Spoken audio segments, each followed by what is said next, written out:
Welcome into the latest edition of Betting Weekly Fast Break. I'm Doug Kezirian alongside professional handicapper Albert Nguyen, also known as Analytics Capper. We hope everyone enjoyed the WNBA All-Star break and the final weekend of Vegas Summer League. Quite the action-packed stretch for the NBA in Vegas, and then obviously certainly fireworks in Indianapolis for the festivities of All-Star weekend. But we are back with 5 games on the slate tonight.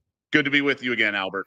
Yeah, full slate tonight, Doug. I'm excited to get back into it. I'll be honest with you, I didn't watch the WNBA All-Star game. I did watch the Friday night festivities, especially the three-point shootout, which was exciting as always. Sabrina put on a great show. But what did you think of the WNBA All-Star game? I was kicking myself because we were adding the 4-point shot. I also, with the injuries mounting for Team Clark, the line went from 2 to 4 to 4.5. I was staring at it for a while. I thought maybe Team Collier would start out slow, and that did not happen. It was a 20-point lead at halftime. Very mad because, you mentioned it. You said a player like Asia Wilson, who's coming with a nagging injury, might be really limited minutes. And Team Clark and Caitlin Clark specifically interviewed on the bench as a coach, talking about basically saying, yeah, we don't care about winning this game. Once they were down, they're like, we're not coming back. We're just having some fun. So shame on me for not pouncing. Really missed opportunity for anyone who follows this. I had some text messages with some people about the over with the 4-point shot. Very casual. The problem is last year there was intensity because it was the Olympic team versus the non-Olympic All-Stars. And obviously the vibe was not that this year. I thought that'd be the case, but you don't want to force things either. So yeah, woulda, coulda, shoulda, but don't want to force anything. But I feel like it was an opportunity missed for sure. That's good to know, and it's just something that we can lock away for next season. Yeah, so can the odds makers, though. That's a little concerned. It was a perfect storm with the injuries with Team Clark, right? And just the way the lineups were. And Asia on paper is great, but in an all-star game, we just got a nagging injury coming in. That was a variable that you tipped me off to and was smart. So I was hoping Kelsey Mitchell could get maybe an MVP, but Nafisa Collier just too much. A game record 36 points in a blowout win. So it is what it is, but we have plenty to talk about as we turn the page to the second half. And unlike some of the other sports, the All-Star game in the W is actually really at the midpoint of the regular season. So we have about 22 games or so left per team. And I think, certain teams stumbling into the break, like the Valkyries, I think they finished 1-4 the first half, and those were all tight games. So it's not like, the shine has gone off. They could have won, frankly, all those 4 losses. So I guess the question, are there any teams you're looking to back, maybe turn things around? I know Aces maybe starting to figure some stuff out, and they're around 500. Teams that might fall back to the pack, poised for a decline here in the second half. Any futures prices that catch your eye? That's actually a great question. I can't answer in regards to the futures just because this team is out of it. But I think having half the season now under her wing, most likely the Rookie of the Year, Paige Beckers and Dallas, they look a lot better. Yes, they still are Swiss cheese on defense. So if you look at any of the potential bets tonight, maybe look into wings over, just like any time they play. But I feel like they've gotten a lot better as a team, and it took them a while just from a personnel standpoint, Doug, to find a 5 that fits with Paige just this year, right? I think they're going to continue to improve as her career, goes on. But I like the Wings. I think they're going to be feisty from here on out. They're not going to make the playoffs. They still have to jump too many teams, in my opinion. But I think from a night to night basis, when you're looking at handicapping the spread, I'm going to be looking at the Wings a lot more closely. Yeah, I could see that. I think the pieces around Paige fit better without Agumbawale, right? She's battled some injuries. It's been tough to sort of assess them, but I think the Quinter, some of the pieces they've picked up fit better around her than Enrique, and that's a concern. And the over/under for the Wings, 12.5. Right now, they are 6-17, so they have 21 games to go, and they'd have to go 7-14 for the over. And I'm not seeing 7-14. I know Beckers is really starting to feel it. I just don't know. I just think it's going to take time for her to sort of break bad habits, which is she's too efficient and too good of a basketball player, too healthy of a basketball player. She plays within herself, doesn't force anything. And I think the talent is just so thin and the pieces fit a little bit. I wonder if they end up trading Agumbawale. I used to say that all the time. I actually think they might end up doing it. I think they're seeing the light. They've picked up some players that are nice pieces, but I don't see 7-14. And let's face it, the draft picks are around the corner. She announced officially she's dating for her former co-star with the Huskies. They could draft her. I mean, I don't know if 10, I think 7-14 is a little ambitious for a Wings team. To your point, has played better, but their defense is going to keep them from winning. I would say it's very clear to me that trading Enrique is the move, whether that's this year or the offseason. But to allow Paige to improve and develop as a player, and allow the rest of the team to develop as well, you just have to move her. And I'm not I wouldn't say Doug hates Enrique, but I would say I'm a bigger fan than she is, just because you have to have some of those players that have the irrational confidence guys, or sorry, girls here in the WNBA. But I would say the Wings are a team to look at. But I had one question for you, and again, this is for my knowledge and for those who are betting WNBA for the first time. In the NBA, when it comes to awards, there's a minimum amount of games. Is there something like that with the WNBA?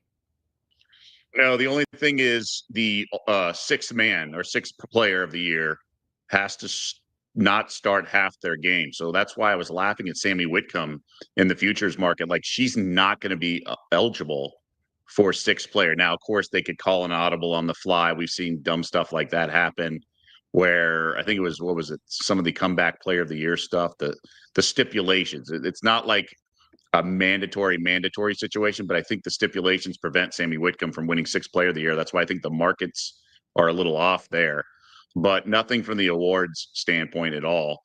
I got to dig deeper, but I think Wings under 12.5 wins is a pretty good wager, all things considered, just because they may be more competitive here and there. They might win a game as an outright, but 7-14, I just don't see it happening. This is a team that's got major fundamental problems. They've lost 4 straight coming in for a reason. To your point, they'll be more competitive. They'll score some points, but I mean, just looking at their schedule, they could easily lose. Like, they could lose out. Yeah. Yeah, I mean, they're one It's of the not going to bottom happen. teams for a reason. And the reason why, Doug, I asked you about the awards is it's actually correlated to your unders bet, because if Paige has rookie of the year in the bag, and you mentioned that she's too good as a player, too healthy as a player, they might start sitting her if there's no negative Interesting. ramifications, right? So, with a week or two left, and they're definitely out of the playoff picture, and she has, rookie of the year in the bag, I wouldn't be surprised if they start sitting her out, every few games or so. And if they do that, then there's absolutely no chance that Dallas can win any game outright. Yeah, I'm going to make that an official play. I think that's a really smart angle. I'm going to go under 12.5 wins, minus 122 for the Dallas Wings. And I just don't, like I said, they're 6-17. They'd have to win 7 more games. And I just don't see. And like I said, they could win out there at Seattle, at Golden State. Okay. Home to Vegas, New York, Atlanta, and Indy. Like, they're going to be sizable dogs in all those games. Then they're at the Liberty, defending champs, then home to the Liberty, home to the Mystics, who are going to be fighting for their playoff lives, at Indy, home to the Sparks, which they'll probably be small underdog. I mean, that's mid-August already. So I don't know. I just don't see it. Doug, let's go ahead and They do make that play. a show play, a tandem, you and me, Yeah, official play on the under. I do like that as well. I mean, they only play Connecticut once more. I guess that's the question. And it That's does, that's and they the might not even times the beat the free bingo Sun. square. Yeah. Right. Because Mabry will be back by then. By the way, since we're on the topic, the Suns adjusted win totals 7.5 with heavy juice to the under. And this team obviously really struggling. They have, I think, 3 wins. Yeah, 3-19. So they're 7. They have to win 5 more games in the second half of the season, which is 22 games, so the exact midpoint of their season. So 5-17. Can they go 5-17? I mean, Mabry's going to come back.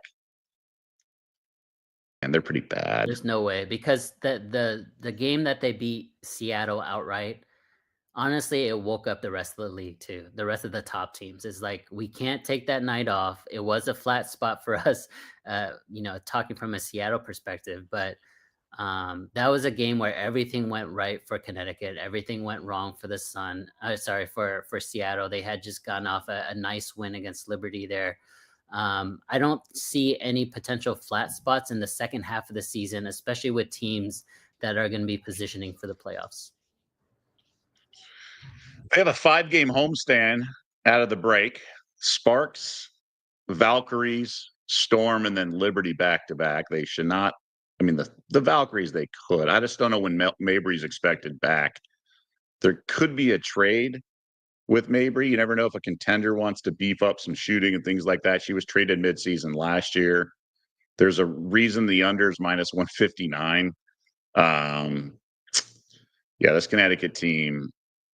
And, let's face it, there's, Lauren Betts is out there as the number 1 pick likely next year.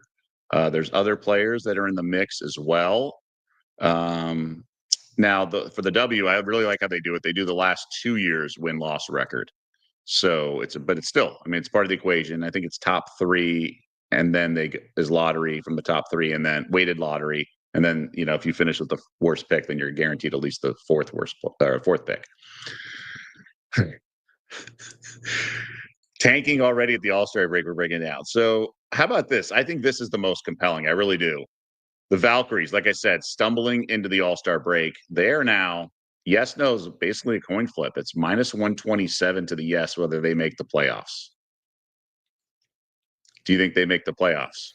If you had asked me before them stumbling into the All-Star break, right? I really like that team, especially we talked about this several times all show already, is they have a great home court advantage. There's a lot of reports coming out the last week or two about how amazing that home court advantage is, not only from a fan perspective, sales, merchandise, all of it, right? It was a perfect storm to bring in another professional team to the Bay Area, but it's hard for me because I also mentioned that maybe they were outperforming, their projections as a team. Well, they were already outperforming, but even after the fact that they were getting adjusted, it seemed like it was a team that, elite defensive team, not great offensively, and I don't know how far that can go. I still think, I still think they can make the playoffs because you're going to have one or two of those specialty teams, if you will. I put that in quotes.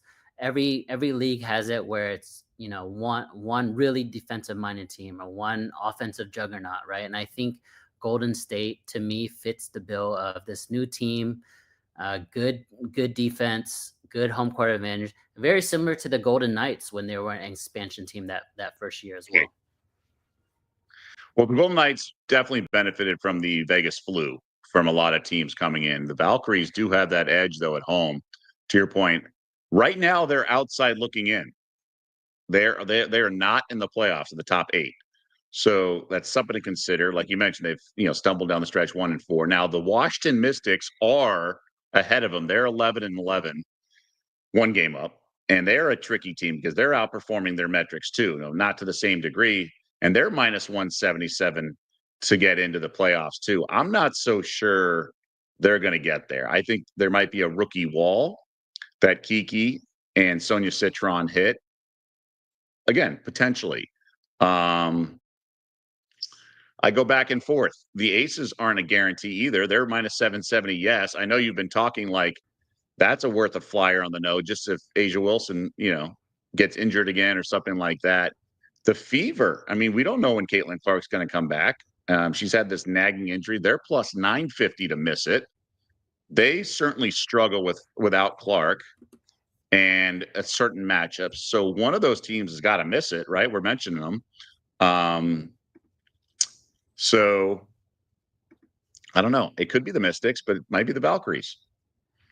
Yeah, the show that I did with Sarah a couple weeks ago, I had already taken the Aces to miss the playoffs. I think they were 550 at the time. So I've gotten a little CLV there, which is great. But Jackie Young is questionable again tonight. We don't know if Asia Wilson's going to be able to play for the remainder of the season. It's one of those years where she's elite when she's in the game, but I think she's going to be dealing with injuries all season long that, may nag and carry. And if they don't have Asia Wilson, who I think still is the best player in the league, there's no chance that the Aces can contend. And in my opinion, they'll miss the playoffs without Asia. Yeah, she's fantastic. Her on-off splits in terms of net rating and everything are just truly so impressive. So she's the real deal, as we already knew. Unanimous MVP from a year ago, multiple finals MVPs, just an absolute beast, and defensive player of the year, right? So she's got that. So Nafisa Collier is doing it on both ends, but they're both similar versions of each other. Asia's just a little bit more of a dominant post. But Collier, very similar style player. So you mentioned some of the status of the players tonight. Let's get into tonight's slate. And just a reminder, we want to remind everyone to check out, subscribe and like. That is our currency here on the YouTube world. So please, we've passed 10,000 subscribers, which is awesome. You guys helped us get there. We just want to keep pushing forward. So please subscribe and like. That is the currency here on YouTube. Bet Rivers Network, the Betting Weekly umbrella. Betting Weekly Fast Break. Now that we're past the All-Star break, every weekday, Monday through Friday, 3 p.m. Eastern, noon Pacific. We also added Betting Weekly Hardball. That's also after the All-Star break, obviously. So that is Monday through Friday, 2 p.m. Eastern, 11 a.m. Pacific. So we turn the page. We get going with the second half of the season with 5 games, as I mentioned. We'll start. There's a few games that caught my eye, but we'll start with like a low scoring or low spread game that I think is really compelling. Is the Mystics hosting the Sparks. This one was 2.5 in the market a couple days ago. It's now all the way up to 3.5. And LA's kind of in the midst of a road trip, if you will. So 3 now at Bet Rivers, over under 167.5. Mystics, because of injuries, had 3 All-Stars. So both their stud rookies, and Kiki and also Sonia Citron, and then Brittany Sykes was an injury replacement for, I believe, Savali. So 3 All-Stars. And then the Sparks had Kelsey Plum, and LA is going to be on the road. Not the longest turnaround. So I wonder how much energy Plum will have. It's just a tricky spot for me. I did like the Mystics at 2. I don't know now that it's -3. I'm a little uneasy because the Sparks, remember, just beat them by 25 points as well. Yeah, that's the thing that's really perplexing to me. So they had just played, 8 days ago or 7 days ago, right? So a week ago with the All-Star game in the middle. And you're right, the Sparks beat them 99-80. Mystics gave up 99 points to the Sparks. I mean, that is, it's crazy to think about. And I don't know if LA can continue the hot shooting like that. You and I both, are in the same camp that Kelsey Plum is a little overrated. I think she's brought great energy to that team, and I think she's brought, really good belief. Like a lot of players now believe they can compete in games, and I think that's the value that she brings that can't be quantified. So that's something that I do want to give her credit for. But it's a team that has too many holes, too many deficiencies, and even though they're going to drop 99 points in a game, there's always a good chance that they may give up 99 themselves just because they don't play any defense. So to me here, I think it's a Mystics play. It is a little weird for me that it's -3. I agree with you. I think if it was -2, -2.5, just that one possession without the 3-pointer, I think I would like it a lot more. But it's going to be a layoff for me. Again, first game back after All-Star game, we got to see how these teams have adjusted and see what their energy level is after that long break. We play a little conspiracy theory. I love Kelsey that. Plum arguing about the officiating, the inconsistency. She drives a lot, doesn't get the whistle. Do we think she's going to get more foul calls? Do we like the over in the game? Do we like her points prop over? Are we talking about Kelsey Plum? Yeah, so you could do the game over or her points prop over. She doesn't get the foul call because she dribbles in and she initiates the contact, and she's not even elevating. So, I mean, I'm going to be on the side of the referees in that case, but I could see her going off. I mean, not only from a foul perspective, but she's going to shoot a ton of threes. She's one of those players where if she's hot early, she's going to continue shooting throughout the game. So if she has a really good first quarter, Doug, and you have the ability to bet her player props live, that's something that I would probably do. But to answer your question right now, as far as a pre-flop or any conspiracy around her free throws, I'm gonna back off from that. So I'm actually going to play over 18.5 points. I think there is a little bit of conspiracy theory here. I'm a little uneasy with the rust, but she's a gunner. And no matter how much, she's just played so many minutes, man. She's played 34 minutes each of the last two games coming into the break. She'll find her way to the free throw line enough. She's fantastic free throw shooter, so she shoots like 93% or something. And if she makes a couple threes, she just manages to get to 20 points. Yeah. So it feels like a little bit of a square play, but I do like the over here because I think she's going to get some calls. So I'll go plum over. I just want to shave off the juice. So I will do over 18.5 points. It's minus 107. 17.5 points is 134. So for 27 cents, I'll give up a point. I just have to. It's such a pricier price tag. So I'll do 18.5 minus 107. If I want to find like another parlay, like, I don't know, I'll play with some numbers. Maybe I'll change it if I just add like the Lynx money line or something to do that. But for now, it's over 18.5 minus 107. I do lean the full game over for both teams. So I think it's 167.5, right? So we mentioned it previous time out was 99.80 that the total flew over. It was all four really high quality quarters from an offensive perspective. And I think the Sparks are, they're just a run and gun type of team. They're not gonna like slow it down and lock you up in the half court. That's not their style. They're out there running and shooting a lot of threes. So I kind of lean the over there. Maybe it'll become an official play and be correlated with your player prop. So if I add the Lynx money line to the plum over 17.5, I get it to minus 118. So let's do that. Let's do it's not a same game parlay, it's just a parlay. So I'm gonna do, could be getting too cute, but Minnesota money line plus plum over 17.5 points gets me to minus 118. I think that's the right way to play it because plum's always around that number, right? That number of 17, 8. So that those points are valuable, which is why I understand the 27 cents. But I'm gonna try to shave it off just because you got to be so price sensitive with the stuff.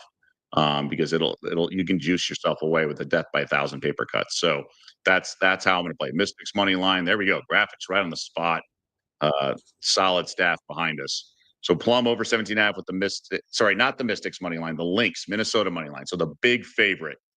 And just, whatever they are, they're 15.5 point favorite. So the big money line of minus 1667. So just dropping down some juice. I don't think Chicago has a shot against the Lynx with no Ariel Atkins. So we'll get to that game coming up. But yeah, it's Lynx money line. There we go. That's going to be my play. You got to play with the numbers a little bit to sort of shave off the juice because it really does add up. Let's go to that game because I think it's an interesting handicap, right? The point spread's a great equalizer. Minnesota's got the best record in the league, but they had one of the head coaches at the All-Star game and 3 All-Stars. Very busy weekend. Collier, the game's MVP. They welcome Chicago here. I think it's their 4th time facing them in the last few weeks. Like a playoff matchup. And one of them was they lost outright. And then the other 2 times as a double-digit dog or favorite, the Lynx one didn't cover and then won and covered. So a little bit of everything the 3 previous matchups. Now, Angel Reese is going to play, but no Ariel Atkins and no Michelle Onyenwere. So that's big for that. What do you have here in this game? I don't have an official play, but with Ariel Atkins, I mean, that's half their offense, if you will, especially from the perimeter. That's in their entire perimeter offense. It's going to be hard for me to see a path for Chicago to cover this. But without Ariel Atkins, I would also expect Angel Reese to cook. So I do think she's going to stuff the stat sheet. So if you look into her PRA or points plus rebounds, I don't have it in front of me, Doug, if you could look that up. But I like her to have a good game if there's no Ariel Atkins and maybe sprinkle a little triple-double. I know she had 1 triple-double earlier in the year. But I think the entire offense is going to run through her. Her usage rate is going to go through the roof without Atkins. And if she's focused on, running the offense in the high post, I expect some high assist numbers. That also requires her teammates to make shots, obviously, right? Hopefully Cardozo can make 3 or 4 layups with her, and then we'll have a couple outside shots. But I do like whatever the points plus rebounds prop is for Angel Reese. There you go, 27.5 on the screen. Thank you, guys. I like that a lot, especially without Arrowhead Atkins. And I would monitor the injury updates, because I think that line is going to be moving for sure. Okay, so you like that over 27.5. I can get behind it. I do think they have some perimeter scoring, and this is why I really like a prop. I'm going to go Rachel Banham over 2.5 made threes, and it's minus 105. In those 3 previous meetings over the last month, she's 12 of 25 against the Lynx, and she's had at least 7 attempts in all of those games. And the thing is, with Banham, she can make anything when she's open. She's probably I'm surprised she hasn't been competing in the 3-point contest. And I just think the Lynx coming off this weekend, by the way, these teams were partying in Indianapolis. There's a bunch of videos of Caitlin Clark's got drinks in her hand. Courtney Williams trying to get into nightclubs.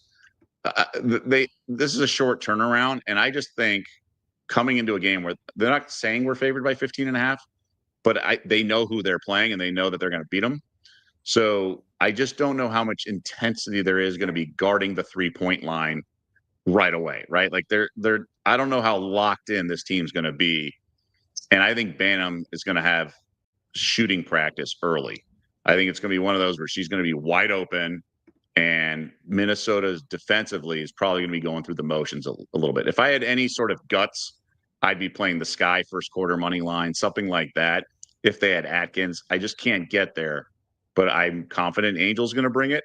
And I think Banham, who was not an all-star, so she should be fresh, will get plenty of looks. I think I can hit this by halftime. I like this prop a lot. Banham over 2.5 made threes. What if Banham makes 5 or 6 threes and ends the game with 24 points? Her the top point score of the game prop in this one, Banham's 12-1. Is that something that entices you? Oh, yes, very much so. Yes, I do. I like that a lot. So, yeah, feed me that as well. I think that's a really strong play. Because I think there could be balance with Collier. So I like top point scorer on Bet Rivers. Yeah, Rachel Banham 12-1. That's a really good angle. So I'm a fan of that look as well. So I'm typing it right now on our sheet, but not that it's a huge difference, but you got to always pay attention to this. So over 2.5 threes for Banham is minus 106. 3+ made threes, different category, is minus 105. So I would just do that. You save a cent. But I do like the 12-1 for 0.1 unit or something like that. For sure. I like that for Banham. I think she has a chance to go off in this game. And then Alana Smith and everybody sort of collaborative effort out of the Lynx. So I think that's a smart way to do it. That's a good look. I need to pay attention to that market a little bit more. So good on you to sniff that one out. I do think she can go off. You're the one that taught me about that market. I know, the playoffs too. Jalen Williams and the Thunder. Right. Okay. A couple other games, or 3 more games we'll get to. So this one, not quite the attention that it once could be with Caitlin Clark, but no Clark in this game as the Liberty host the Indiana Fever. 10.5-point home favorites for the defending champs, over under 163. Now, these teams played going into the All-Star break, and Indiana punted like no other on that game. They lost by 20. They were hosting the All-Star festivities. They were clearly had their minds elsewhere without Clark, and the Liberty played well and dominated. I think we're going to see a much better effort out of the Fever, but I wonder if there's still a literal hangover effect here for Indiana. No Clark. Let's keep in mind that Liberty are starting to get healthy. Phoebus has come back, and now Jonquel Jones is going to be on a minutes count, so there might be some growing pains there. But the Fever are starting to get, all their horses back. I don't think Sabally is going to play off the bench, but nonetheless, they're getting some pieces back. I agree with the line move, but I don't think it's going to be as much of a one-sided game as it was going into the break. So I think that's where we differ. This is going to be my first official play here. I do like the Nice. Liberty. They punted, so the Fever punted this game heading into the All-Star break. I think they're going to punt this game again. First game outside of the All-Star break. Doug mentioned it. They spent all week partying. Now they have to be on the road without their best player.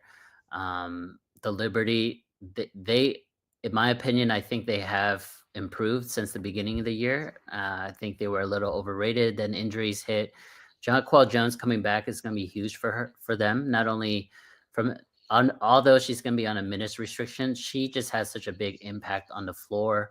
Yeah. The size, the ability to not only offensive and defensively, but the impact is just going to be invaluable for them. And it's going to, it's a domino effect. If she's going to play, it's going to allow some of the other bench players to play more into their roles. And so I like the Liberty. Again, they're going to be at home. I think they've turned a corner. They were a little overrated. It's been adjusted in the market. I like this. This, in my opinion, should be closer to 13 and a half, 14 and a half by my numbers. So the fact that it's 10 and a half, I'm going to take it all day. Give me the Liberty. Yeah, Jonquel, the question is how much of a minutes count, right? Is it 15? Is it 25? Like, we don't really know, but she absolutely is so valuable to her lineup. She is the finals MVP from last year's NBA or WNBA finals. There's just a domino effect to her being in the lineup. She can guard the bigs, frees up Breanna Stewart a little bit, and they can play through her. They can play around her. She crashes the boards. Really, really huge weapon. They just are not the same team. And I do think they're going to make a push in the second half. So they are certainly motivated. Fever, if you're thinking they're going to punt, the next game is Thursday at home against the Aces, a much more winnable game. So maybe that I think that would strengthen the suspicion of a punt. But I do think Indiana plays. I mean, they're pretty deep. I mean, they've added Ari McDonald, Sydney Colson, even Sophie Cunningham played okay in the last game. I like some of the bigs off the bench. I mean, there's a lot of pieces there. Obviously, Caitlin Clark makes them go, but they're not a one man like Kelsey Mitchell. If she's on, they can keep this inside the number for sure. But that Liberty would be the only side I would play. So your first official play on that game. The game going into the break was a punt, but it went way over. It was like landed like 175 or 177. Any thoughts on the total in that game? Yeah, I think without Caitlin Clark, it's going to be hard for me to back the Fever offense. So I do think the Liberty is going to be able to score, and I think they're going to be efficient in the half court. They're not a running team anymore, so they're going to focus on the half court and really execute. I just don't know if, and that this is the reason for my handicap for the Liberty is I don't see the Fever being able to keep up. So if you get outscored, 4 to 5 points every quarter, that's a 20-point game, right? So I'm gonna stay away from total. I still like the spread here a lot. I like Liberty a lot. I'm trying to look up the team totals. Give me a second here. So team totals, I can't find So that. it's gonna be like 86 and a half or so, 87 and a half kind of thing. Yeah, so I don't see the Fever dropping 75 points after the All-Star break without Caitlin Clark. In a slow it down game too with the Liberty. So I still like my side. No read on the total because it's going to require both teams to play well for the over to hit. Good stuff. We'll keep it on. We'll move it to the next game. So that Fever Liberty game is game one of a doubleheader on ESPN. Wings at Storm. Seattle is a 9-point home favorite. 165 is the total for this game. Now, we talked about Paige Beckers and this Dallas team. Arike is expected to play. Petey in the comments section called Arike the Eli Manning of women's basketball. Not sure I'll make that parallel unless Arike has got great lineage like the Mannings do in terms of in the WNBA with a father and a brother. But nonetheless, maybe it's Arike's carried by some good teams. Who knows? But funny comment nonetheless. I like the dog a little bit in this game for the reasons you mentioned, but man, this Dallas team is also pretty limited. They've lost 4 straight, blown out in 3 of the 4. They're just not very good at all. But but again, the Storm kind of play down to their opponent, um, and this is a situation where they might be able to as well. Do you think that total is a little weird to you? We know Dallas doesn't play any lick of defense, and it's much harder to speed up a game, in my opinion, than to play it, slow the way that Seattle wants it. We know Seattle, if they get in that half court, their defense is great. We saw that on the road against Liberty. They've had some awesome wins this season, but to me, that total seems a little low, and it's steaming. It's going down. It's going down. So it's a little perplexing to me because I've always looked at Wings games and kind of looked at the overs, but I yeah, total is a little weird for I me, would but say no read on the side. under. I do understand the under. The last 2 times they've played, it's been 150 and 160. Mm, Great defensive players for the Storm in the starting lineup with Gabby Williams and Magmador. And then Wheeler's a solid defender on the perimeter. NECA, no, not peak NECA, but still a solid player. And unless Enrique is gunning and hitting, like this team leaves a lot to be desired because I think Quinterly and Ozzy and James have just struggled to play off page when Enrique's in the game.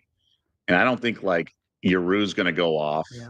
I don't even know the power forward starting for the Wings. I think this could be a blowout and I could be a low scoring game. I think the Wings, it's just rare when the Wings are actually going to like play well all 4 quarters and score a bunch of points. It's like they have 68 points written all over it. They really do. Does Dallas. The Wings are the best team right now if they're competitive in the first quarter or if halftime it's a tie score and you live bet the other side because they're a team like Doug mentioned. It's hard for them to put all 4 quarters together.